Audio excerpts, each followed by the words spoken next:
Welcome to the Holy Rail. This is the first in a series of videos about public transportation in Israel, where we will go city by city, mode by mode, analyzing and critiquing. My aim is to elevate the conversation about the state of public transportation in Israel. As far as I can tell, there are no videos on YouTube that have done a deep dive into Tel Aviv's first light rail line, the Red Line, until now. This video is titled The Tel Aviv Red Line, the Good, the Bad, and the Ugly. The good reflects the aspects that were implemented well, or at the very least unique compared to most cities. The bad are elements that were poorly planned and would require significant investment to rectify. And the ugly are elements that were done poorly in my view, but can be relatively easy to rectify, potentially at a low budget.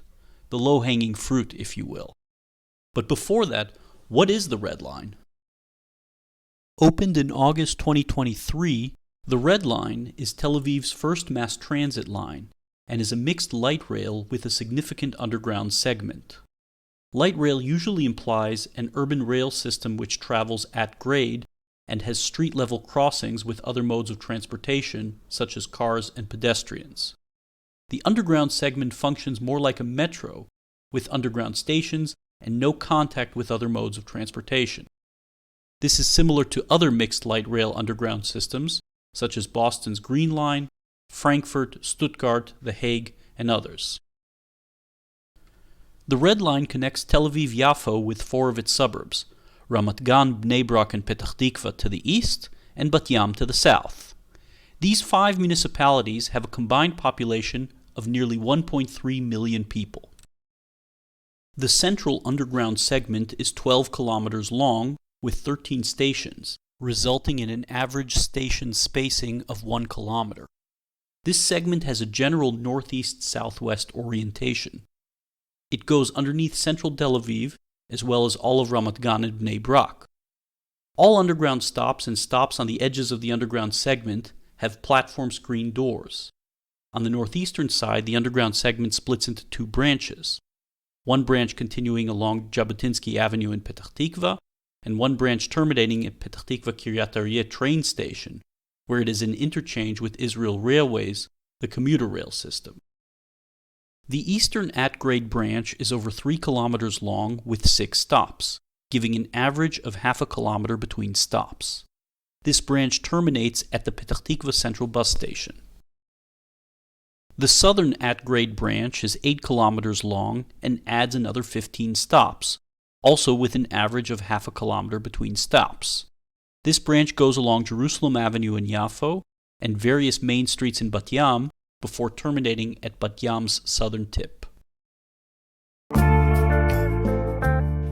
Like most metro lines built in developed countries in the 21st century, the Red Line's underground segment and some of its overground stations are equipped with platform screen doors. This means that when a train stops at a station, its doors align with the platform doors, and they open and close almost simultaneously. This is a safety measure that prevents passengers from accidentally falling into the track and gives the system a general modern feel. The underground stations are well lit and are equipped with elevators and escalators that bring passengers between the street level and platform level via a mezzanine or intermediate level. The elevators provide easy access to people with disabilities. The lighting, escalators, and glass elevators give the system an overall modern vibe. Trains in the underground segment travel quite fast, reaching up to 70 kilometers an hour. For example, travel time between Elifelet station in South Tel Aviv and Yehudit station in the heart of the Tel Aviv Central Business District is a mere 6 minutes, far outpacing a car doing the same journey. This is partly due to the fact that trains in the underground segment are operated by computer-based train control, or CBTC. This means that the train is pretty much driving itself, even if a human operator is still present. The operator's role becomes purely supervisory, and for all we know, they might as well be reading the news on their phone. Dwell times, or the time a train spends at each station, are also kept short, limited to about 15 seconds per stop. One of the most unique features of the Tel Aviv Red Line is the coloring scheme of its underground stations. Each underground station is assigned a different color, making it more recognizable. Children especially remember things by an affiliation with a color. Imagine a parent traveling with their kid on a return journey trying to remember the stop they originally got on at. The child will most likely remember the station by color. Rush hour frequency is pretty good, with trains arriving every 4 minutes. For passengers traveling within the trunk of the line, where the two branches merge, rush hour frequency is doubled to every 2 minutes. Midday frequency drops to every 6 minutes, which is still pretty decent. Another unique feature is the announcements and signage in 3 languages: Hebrew, English, and Arabic. תחנת אליפלט. אליפלט סטיישן. Jerusalem's light rail and Haifa's BRT also have announcements in those 3 languages. But by and large, this is a rarity around the world. Let me know in the comments section down below if you are familiar with other cities that have trilingual announcements on public transportation.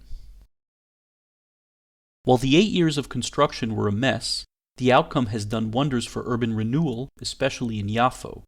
Jerusalem Avenue used to be a congested thoroughfare and has been transformed into a pedestrian promenade with people sipping coffee in nearby cafes. It has become very pleasant to take a stroll, with the occasional light rail vehicle passing by that blends elegantly into the ancient architecture. As a final good, the underground stations found an unexpected usage as bomb shelters during the 12-day war with Iran in June 2025. The usage of subway stations as bomb shelters is not new. London's tube stations famously served as bomb shelters in World War II, and Kyiv's metro stations often serve as bomb shelters in Ukraine's current war. The Tel Aviv Red Line's shortcoming is those aforementioned platform screen doors. While the platform level is quite a few meters below ground, no one knows how the glass will react in the event of a nearby missile strike. That being said, for many people, when it comes to taking shelter, an underground station is better than nothing. The light rail is supposed to have priority over other modes of transportation at traffic signals. In reality, priority for the light rail has not yet been fully implemented, and the train still often yields to other modes. For example, when the light rail emerges from the tunnel to the street near Elifelet station, it approaches the street at a crawling speed, often coming to a full stop. This is in order to give priority to cars on the crossing street. The priority for cars contradicts the philosophy behind mass transit, whereby the larger group of people earns the right of way. Even when there is no crossing traffic, the surface level speed is often painstakingly slow. In Yafo, for example, the train progresses slowly through the aforementioned pedestrianized Jerusalem Avenue.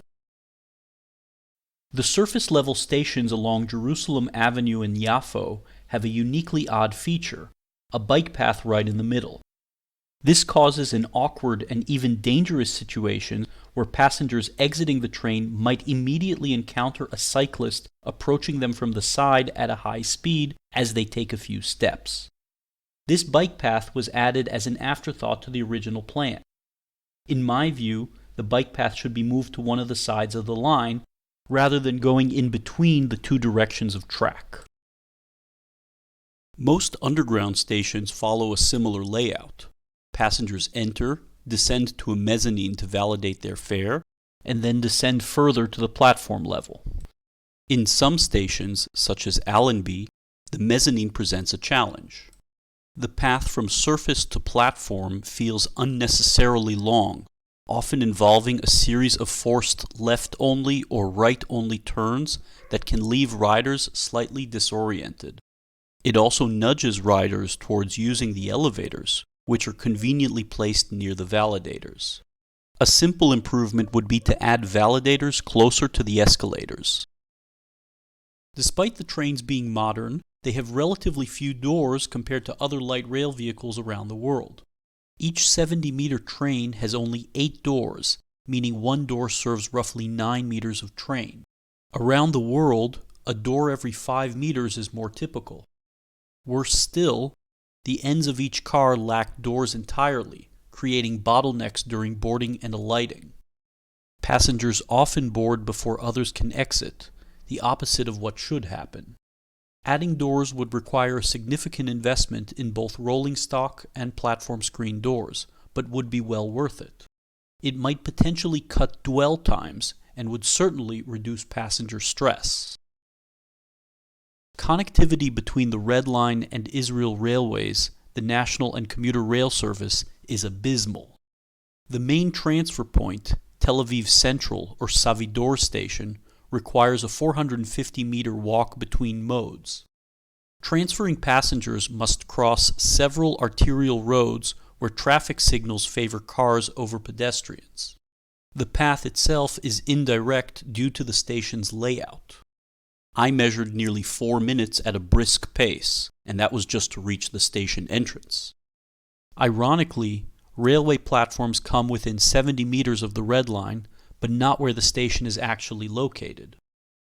A good solution would be a 200-meter pedestrian tunnel connecting the railway platforms to the nearest Red Line mezzanine, which would cut the walking distance in half. Worldwide, stations are typically named after neighborhoods or well-known landmarks. Only occasionally are they named after streets, and then only unmistakable ones. When the Red Line station names were published, many people, myself included, struggled to identify several of them.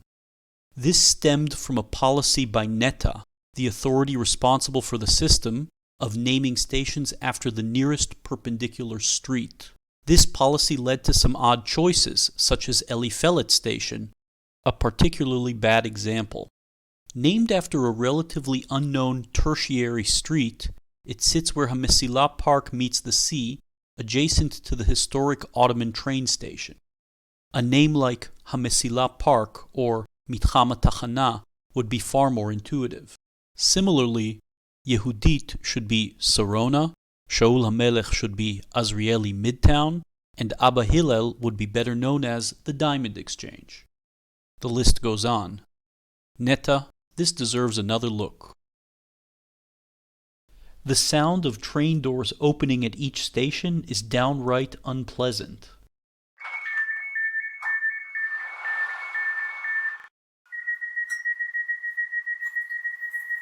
There is no need to espouse panic around opening doors. It is a perfectly natural phenomenon. Neta, this deserves another look. On weekdays, the system operates a mere 18 hours a day, from 5:30 a.m. to 11:30 at night. I would expect operation in a city which prides itself in its extensive nightlife would be extended much later, if not all night long. Neta, this deserves another look. The final issue is an easy one to solve and could even create a new source of revenue for Neta. The mezzanines were designed with generous space that is currently unused. Coffee and snack carts could be introduced to make passengers' wait more enjoyable. This could also generate rental income for the station. The space could even host street musicians, as seen in metro stations around the world, or be used for temporary art exhibitions. Any of these options would enhance the passenger experience. Neta, this deserves another look. In all of these points, I've deliberately avoided the elephant in the room. Why not build the entire line underground? A fully underground metro would have avoided many of the issues labeled as the bad. But the goal here was to critique the implementation as it exists, working within the hybrid underground and surface level design that was chosen. Looking ahead, I hope Neta will find a way to mitigate at least some of the issues here and that the same mistakes aren't repeated as new lines are added. That being said, overall passenger feedback has been positive. The combination of frequency, speed in the underground section, and a modern feel has already improved quality of life for many across the metropolitan area. There's no doubt this line was badly needed, and by that measure, its opening has been a genuine success. If you enjoyed this video, please give it a like as a humble offering to the gods of the algorithm. Better yet, I hope this video earned your subscription to the channel. See you next time!